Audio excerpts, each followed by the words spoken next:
तर गुढीपाडवा या 3.5 मुहूर्तांपैकी एक मानला जाणाऱ्या सणाच्या पार्श्वभूमीवर जळगावच्या सुवर्णनगरीत आज सकाळपासूनच सोन्याचांदीच्या खरेदीसाठी ग्राहकांनी मोठी गर्दी केली आहे। शुभमुहूर्त साधत नागरिक मोठ्या प्रमाणात दागिने तसंच गुंतवणुकीसाठी सोनं चांदी खरेदी करताना दिसत आहेत आणि सोन्या चांदीच्या दरात घसरण झालेली आहे।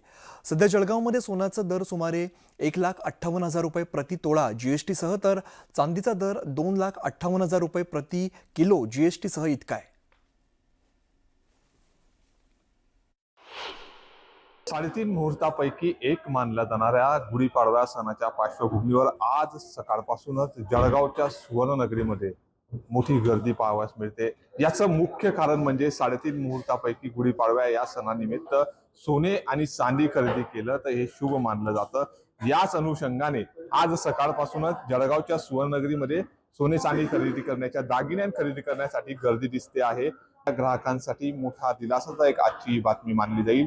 आज सकाळी ज्यावेळेस गोल्डचं या ठिकाणी मार्केट उघडलं त्याच वेळेस सोने आणि चांदीच्या दरामध्ये तब्बल 4 दरांनी घसरण झाल्यामुळे मोठ्या प्रमाणात आनंदाची बातमी या ठिकाणच्या सोने खरेदी करणाऱ्या ग्राहकांसाठी दिसते। मात्र दुसरीकडचा विचार केला तर 70,000 रुपयांनी सोनं आणि चांदीच्या दरामध्ये तब्बल 1,62,000 रुपयांनी परतावा मिळाला आहे, म्हणजे वाढ झालेली आहे।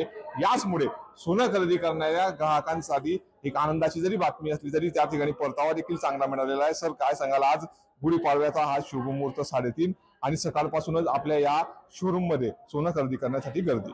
खरंच आहे, अगदी आपण बरोबर बोललेलं आहे। एक तर ग्राहकांना दिलासा मिळालेला आहे। आज तर प्रामुख्याने विचार केला तर मराठी नवीन वर्षाची सुरुवात होत आहे, त्याचप्रमाणे गुढीपाडवा आहे। गुढीपाडवा हा 3.5 मुहूर्तांपैकी एक मुहूर्त मानला जातो आणि शुभ मानला जातो। खरेदीसाठी सुद्धा शुभ मुहूर्त मानला जातो। ग्राहक सुद्धा वर्षभरापासून या मुहूर्ताची वाट बघत असतात की जेणेकरून या खरेदीचा आनंद मिळावा म्हणून। मागच्या वर्षीच्या तुलनेने यावर्षी जर रेटचा विचार केला तर रेटने सुद्धा चांगल्या पद्धतीचे रेटने सोन्यामध्ये दिलेले आहे।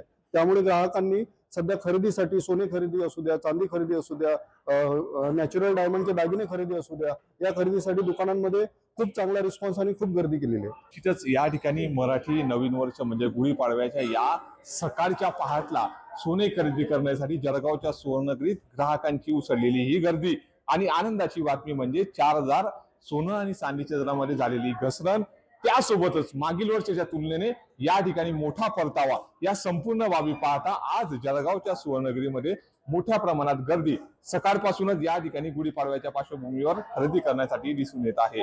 नितीन नांदुरकर, न्यूज 18 मराठी, जळगाव। गुढीपाडव्याच्या निमित्ताने वाशीतील एपीएमसी मार्केटमध्ये कोकणातील 10,000 हापूस आंब्यांच्या पेट्यांची आवक झाली आहे। पडव्याच्या मुहूर्तावरती हापूस आंब्यांचं पूजन केलं जात आहे। कोकणातील सिंधुदुर्ग, रत्नागिरी, रायगड या जिल्ह्यांमधून हापूस आंबा आलेला आहे। अवकाळी पडलेल्या पावसामुळे कोकणात हापूस आंब्याला फटका बसलाय यावर्षी। त्यामुळे होणाऱ्या उत्पादनापैकी फक्त 25% आंबा यावर्षी पिकला गेलाय आणि मागील वर्षी गुढीपाडव्याला 25,000 पेटी आवक झालेली होती। यावर्षी ती फक्त 10,000 पेट्यांवरती आलेली आहे। त्यामुळे हापूस आंब्यांची किंमत गगनाला भिडली आहे आणि 5 डझनची पेटी 3,000 ते 9,000 रुपयांना विकली जाते। अखाती देशात सुरू असलेल्या युद्धाचा फटका आंबा निर्यातीवरती बसलाय आणि 50% निर्यात घसरलेली असून परदेशात पाठवायचे विमान हे भाडं वाढलेलं आहे।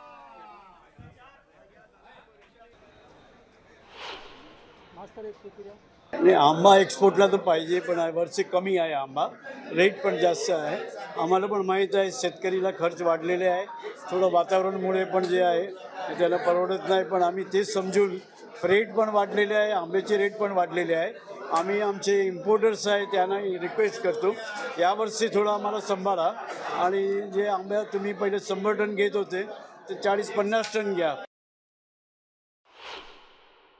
गुढीपाडव्याला तशी आवक कमी आहे, परंतु 8 ते 10,000 पेट्यांची जरी आवक असली तरी आज पाडव्याच्या मुहूर्तावरती आपण पाहिलं असेल सगळ्यांनी त्या गिरायकांमध्ये फार मोठा उत्साह आहे आंबा खरेदी करायला, जेणेकरून येणारं जे नवीन पुढचं वर्ष आहे त्याच्यामध्ये शेतकरी, व्यापारी, ग्राहक या सगळ्यांचा त्याच्यामधनं उत्कर्ष झाला पाहिजे अशा पद्धतीने या मराठी नवीन वर्षाची सुरुवात आज या एपीएमसी मार्केटमध्ये झालेली आहे। उत्तर गोव्यातील सांस्कृतिक वैभवाचा मानबिंदू असलेल्या मांद्रे या ठिकाणी शिमगोत्सव 2026 मोठ्या उत्साहात पार पडलाय।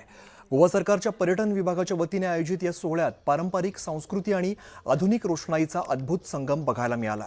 या महोत्सवाचं उद्घाटन महाराष्ट्र भाजपाचे प्रदेशाध्यक्ष रवींद्र चव्हाण यांच्या हस्ते करण्यात आलं। या सोहळ्याचं वैशिष्ट्य म्हणजे भव्य अशा चित्ररथांची मिरवणूक पौराणिक कथांवरती आधारित हे जिवंत देखावे पाहण्यासाठी स्थानिक गोव्याच्या लोकांनी, विदेशी पर्यटकांनी सुद्धा मोठ्या प्रमाणात गर्दी केलेली होती.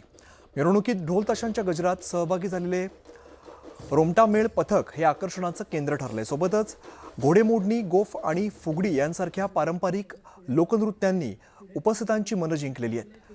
सिंधुदुर्गातील काही मंडळांनी यामध्ये सहभाग घेतलाय, तर मांद्रेच्या शिमगोत्सव हा या भागातील पर्यटनाला चालना देणारा ठरलेला असून यंदा विक्रमी गर्दी पाहायला मिळाली आहे.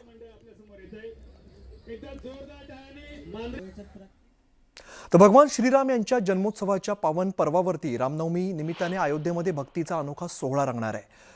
या दिवशी अकोला शहरातील अभ्यंकर परिवाराच्या हस्ते तब्बल 3 लाख राजगिरी लाडूंचं प्रसाद रूपाने वाटप केलं जाणार आहे. मागील वर्षी देखील अभ्यंकर परिवाराने 1 लाख लाडूंचं वाटप करत सेवाभाव जपलेला होता. यंदा हा आकडा तिप्पट करत त्यांनी आपली श्रद्धा आणि भक्ती अधिक दृढ केली आहे. राम मंदिर ट्रस्ट यांच्या वतीने अभ्यंकर परिवाराला ही सेवा देण्याची विनंती केलेली होती. सध्या अकोल्यामध्ये 3 लाख राजगिरी लाडू तयार करण्यासाठी जोरदार तयारी सुरू आहे. या उपक्रमासाठी सुमारे 1500 किलो गूळ आणि 1500 किलो राजगिरा याचा वापर केला जातोय.